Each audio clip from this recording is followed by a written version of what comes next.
ان الذين كفروا ينفقون اموالهم ليصدون عن سبيل الله، بلا شبہ یہ کافر لوگ اپنے مالوں کو اس لیے خرچ کر رہے ہیں کہ اللہ کی راہ سے روکیں۔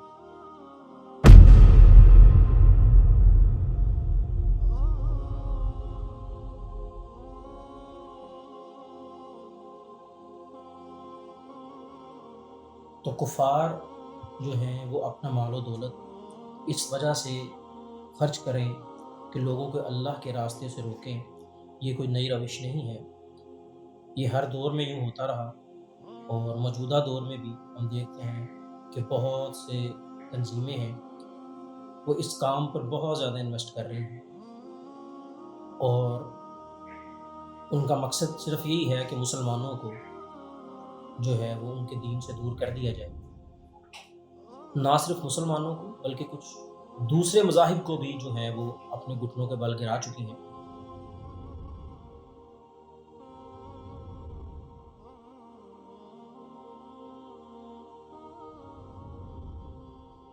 جیسے الومناتی ہے،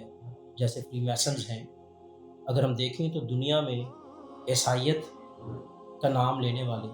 لوگ بہت تیزی سے کم ہوتے جا رہے ہیں۔ وہ یہ نہیں ہے کہ وہ کوئی اور دین اختیار کر لیتے ہیں، یہودیت میں یا اسلام میں یا ہندوازم کی طرف چلے جاتے ہیں، بلکہ وہ لا دین ہو جاتے ہیں۔ وہ جو ہے وہ تمام ادیان سے اپنی بیزاری کا اظہار کر کے ان کی زندگی کی کوئی ڈائریکشن نہیں ہوتی، بلکہ ان کو یہی لگتا ہے کہ ہم اس دنیا میں بس اس دنیا کے لیے ہی آئے ہیں اور یہی گزار کر چلے جائیں گے۔ تو ان تنظیموں نے عیسائیوں کو تو ان کے دین کے محاذ پر یقینی طور پر شکست دے دی ہے۔ جیسے ہم ان کے معاشرے کو دیکھتے ہیں، اس میں بہت زیادہ جو ہے لادینیت پائی جاتی ہے، لوگ اپنے دین سے بیزار ہو چکے ہیں۔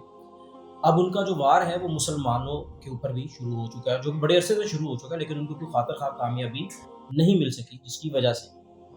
اب وہ اپنے ان واروں میں بہت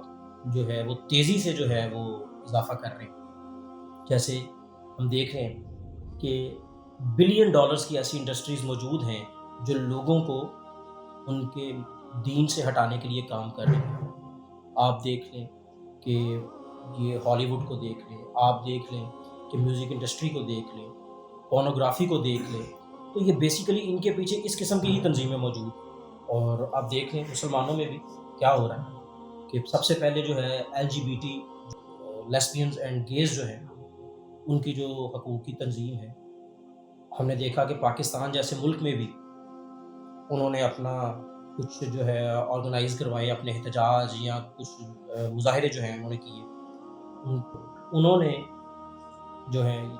یہ کام کیا تاکہ وہ لوگ جو ہم جنس پرست ہیں، جیسا کہ ہم نے قرآن مجید میں بھی اور احادیث مبارکہ میں بھی قوم لوط کے حوالے سے یہ چیزیں دیکھی، تو ان کے حقوق کے لیے جو ہے وہ آواز بلند کر رہے ہیں۔ ان کو دنیا کے بہت سے ممالک میں تو ان کو یہ حقوق دیے جا چکے ہیں کہ جی یہ ان کی ذاتی چوائس ہے، اگر وہ یہ کرتے ہیں تو اس سے معاشرے میں کوئی بگاڑ نہیں ہے۔ یہاں سے ہوتے ہوتے اب ان کو قانونی شکل دے دی گئی یا قانونی تحفظ دے دیا گیا، انہیں قانونی تحفظ دے دیا گیا، ان کی جو میرج لاز بنا دیے گئے، اور یہاں تک یہ معاملہ آ گیا کہ اگر کوئی شخص ان پر تنقید کرتا ہے یا ان کے ان نظریات کی مخالفت کرتا ہے تو یہ تصور کیا جائے گا کہ وہ بندہ جو ان کی مخالفت کر رہا ہے وہ کوئی جرم کا مرتکب ہو رہا ہے، یعنی کہ کسی شخص کو یہ اختیار نہیں ہے کہ ان کے اس عمل کو، ہم جنس پرستی کو جو ہے وہ اس کو وہ کاؤنٹر کرے یا اس سے اختلاف کرے۔ یہ چلتے چلتے معاملہ یہاں پر رکا نہیں، پاکستان میں بھی اور انسیسٹ کی طرف لوگوں کو لے کر جایا جا رہا ہے۔ میں اس کی وضاحت کر دوں کہ سیکس کی یا جنسی تعلق کی وہ قسم جو انسان اپنے ان محرم رشتوں کے ساتھ جنسی تعلق قائم کرتا ہے اس کو کہا جاتا ہے انسیسٹ۔ اسی کے تناظر میں ہم نے دیکھا کہ ابھی چند دن پہلے ایک سوال نامہ قوم سیٹ یونیورسٹی کا، جو شاید 2 مہینے پرانا ہے لیکن ابھی منظر عام پر آیا ان کے اسلام آباد کیمپس کا، جس میں 2 بہن بھائیوں کا ذکر ہے کہ جی وہ کالج ٹور پہ فرانس گئے اور فرانس جا کر جو ہے انہوں نے کہیں پر ایک بیچ پر ایک کیبن میں انہوں نے ان کو رات گزارنی پڑی۔ تو مطلب بیان کرنا مشکل ہے، مطلب میں خلاصتاً بتا دیتا ہوں کہ انہوں نے اس بات کا فیصلہ کیا کہ ہم اپنا کوئی جنسی تعلق قائم کریں، اور انہوں نے وہ قائم کیا، اور اس پہ وہ انہوں نے اس کو سیکرٹ میں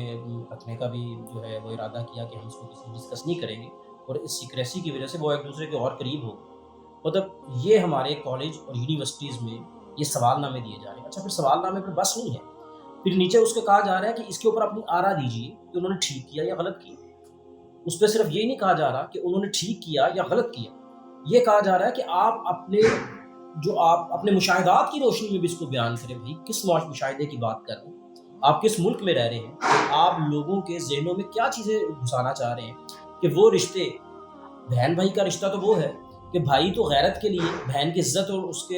کی عزت کے تحفظ اور اس کی ناموس کے لیے اپنی جان بھی دے دیتا ہے، اور آپ لوگوں کے ذہنوں میں کیا انجیکٹ کر رہے ہیں کہ بہن بھائی کے رشتے میں یہ تعلقہ، یہ انہیں جو کفار کی جو انویسٹمنٹ ہے، جو اللہ تعالیٰ نے قرآن مجید میں کہا کہ اس لیے وہ پیسہ لگا رہے ہیں تاکہ لوگوں کو اللہ کے راستے سے روکے، اور یہاں تو اللہ کے راستے سے روکنے کے بجائے شیطان کے راستے کی دعوت دی جا رہی ہے۔ تو یہ بہت بڑا وار ہے، ہمیں اس طرح کے اداروں کا مکمل بائیکاٹ کرنا چاہیے۔ یہ کافی نہیں ہے کہ اس پروفیسر کو یا اس استاد کو جس نے یہ سوال تحریر کیا اور اس نے کہیں سے کاپی پیسٹ کیا، اس نے یہ سوال تحریر کیا تو اس کو نوکری سے برخاست کر دیا جائے، یہ کافی نہیں ہے۔ کیا اس بات کا سوشل میڈیا پہ چرچا ہونے سے پہلے اس یونیورسٹی کے کیمپس کو نہیں پتا تھا؟ انہوں نے کیا ایکشن لیا اس بات کی تشہیر ہونے سے پہلے؟ تو یہ بہت بڑا جرم ہے اور مسلمانوں کے بنیادی اساس پر حملہ ہے۔ مغرب نے تو اپنا خاندانی نظام تباہ کر دیا ہے، ادھر تو اس بات کی تمیز نہیں ہے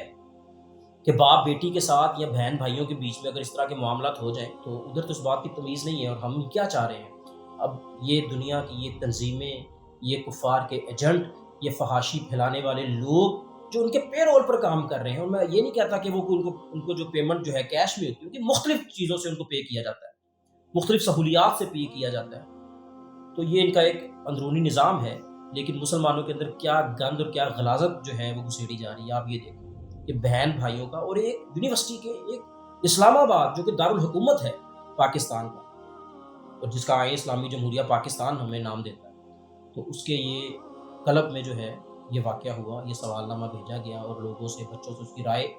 طلب کی گئی، اور ہم یقین رکھتے ہیں کہ بچوں نے یقیناً رائے اس کے مخالف دی ہوگی، مگر سوال یہ نہیں ہے کہ رائے حق میں تھی یا مخالفت میں، سوال یہ ہے، آبجیکشن یہ ہے کہ بچوں کے ذہنوں میں کیا چیز ڈالی جا رہی ہے